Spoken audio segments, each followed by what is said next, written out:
Life is all about transitions, isn't it? Mm, there is a breakup, you move houses, there is some calamity, somebody in your family dies, and all these things, when they happen, you just cannot bounce back to reality. Has this ever happened to you? At least it has for me, and today we are going to speak about that. In Hindi, it's called खुद को समेटना. आप जब बिखर जाते हो, how do you get yourself back together when everything goes around you south? If you are in a kind of slump, how do you get back your life together? When your goals are not being achieved, you are not even in a position to achieve anything. Maintain your peace. And is it possible to maintain peace during that time? That we'll see today.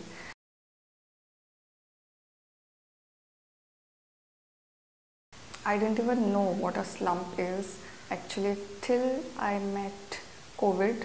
When I say COVID, it doesn't mean to get COVID myself. Being in that situation where there is a lot of anxiety, where every now and then you hear the sirens of ambulances, where every third person you meet speaks about how he is struggling to get an oxygen cylinder to keep one of his relatives alive.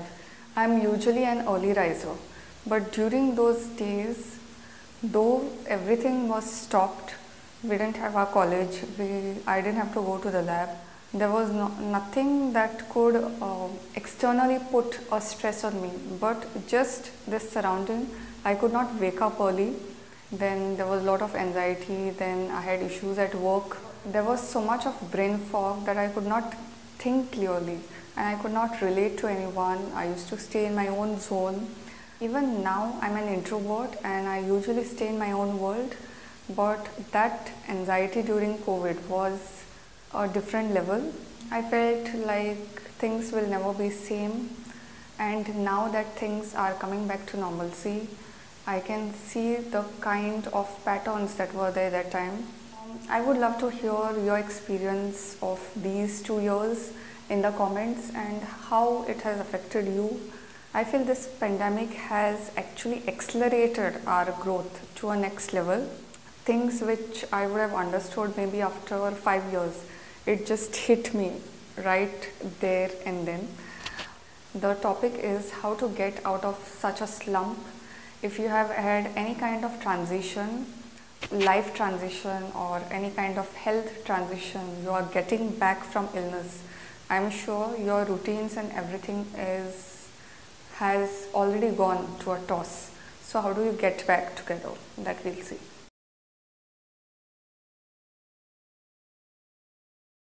We are so obsessed about goals and everything to constantly achieve. I know of some people around me who, if you just sit for some time, they cannot take it. So avoiding goal setting is the first thing that you can do here. If the goal has to be there, if it has to be there, then it has to be your own mental health, your own coming back to normalcy. When I say coming back to normalcy, just if you start your routines and everything, you may do things physically, but here you may be stuck in your own pain.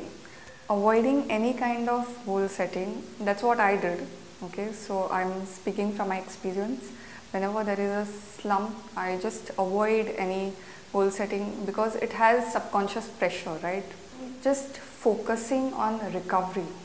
Okay, even the top athletes, if you take their interview, the top ones, they usually focus on recovery for a far longer time. I have observed with myself that whenever I don't accept the anxiety which is there in me, whenever I don't accept my shortcomings, and actually these are not even shortcomings, these are the price tags that people give you. So we always see ourselves from the lens of others. I was recently giving one presentation. Somebody pointed out something that I had not done. This was, I don't remember which presentation, but somebody pointed out something that I had not done for that work to be presentable. At that point of time, I couldn't have done anything because that was already done past. Usually, if it was few years back, I would have been in that state of guilt and emotions, for at least 2 or 3 days, but now because of so many things that I'm doing, I was able to snap it out and recognize that this is also a part of me. So I urge you to check and see if there is anything that you are not accepting and not acknowledging. You need to accept yourself, you need to make peace with it, because everyone cannot improve everything. In my PhD, I see some people who are really at it, at their game, and going after one thing after another. And then there is one class of people who are like me, who like to take things slow, but at the same time focus on stability and achievement, but in a different way, not the hustling kind of way. Different kinds of people are required. It depends on you, how you perceive yourself, how you perceive things that happen to you. So instead of discarding that identity, that if you are, say, suppose short-tempered, instead of discarding that, acknowledging and accepting that you get angry, but at the same time trying to understand what is the thing that is making you angry, whether it is something that is actually happening in the present, or you're overthinking of situations that have happened in the past and you are constantly reacting to that. Most of our opinion about ourselves is because of validation that we require from outside. Okay, we always go around taking opinions from others. This subconsciously people pleasing and thinking what other people say and what other people do is ingrained in our system. Okay, and it's not our fault, it's the way we are brought up, it's the way everyone is brought up. Simple people pleasing skills are always there at the back of your mind, whether if you do this you will be liked or something. Instead of going around asking for others for validation, if you could just look at yourself in the mirror and say that this is who I am. I give myself permission to heal and I am enough. Make a lot of difference. Okay, these things are repetitive. I have said this in my past videos. I continue to read about it. It takes a hell lot of practice to really accept yourself to the core. In the self-help sphere, it's called radical acceptance. I think by Leventer there is a video on radical acceptance. What is it? I'll also make a video about that in future if you want. Everyone knows the importance of nutrition and workout and everything, but nobody does it. Now pandemic has made us more aware of all these things, but still I see so many people who have never done a workout all their life. People say that you have to work out 3 days a week, 4 days a week, that is sufficient. But for me, if I don't work out a single day, I can feel the difference. Others may not feel the difference, but I can feel the difference. The day in the morning my workout is done, I'm so much clearer. So many things in a day that I look forward to. Same goes in for nutrition. I have cut sugar for some time and hopefully I'll be able to make the video if I hit my goal right. If you're short on anything, you can take supplements. Then there is, in Japan, there is something called as nature therapy, where you walk in a forest to soothe your soul. I feel whenever you type self-care on YouTube or anything, first thing to come up is some expensive spa in a salon or some massage. Dealing with your own emotions at a healthy level is a kind of self-care, and it is the true self-care in my opinion. Putting nail polish, buying stuff, in fact buying too much actually contradicts self-care, because buying always comes with a little bit of dopamine hit, with a little bit of anxiety spike. You buy even a chappal, it will give you a hit. If you are dealing with tough emotions, things that you cannot comprehend, okay, then you can go in for therapy. Nowadays therapy has become so affordable and everyone should go for it, irrespective of whether they have an issue or no, because it helps you understand your triggers. What is the trigger? There is a power cut over here, so please excuse the lighting. What you understand about yourself is best understood when you go back in your childhood. In this adulthood and work and job and everything, we have forgotten what we truly like.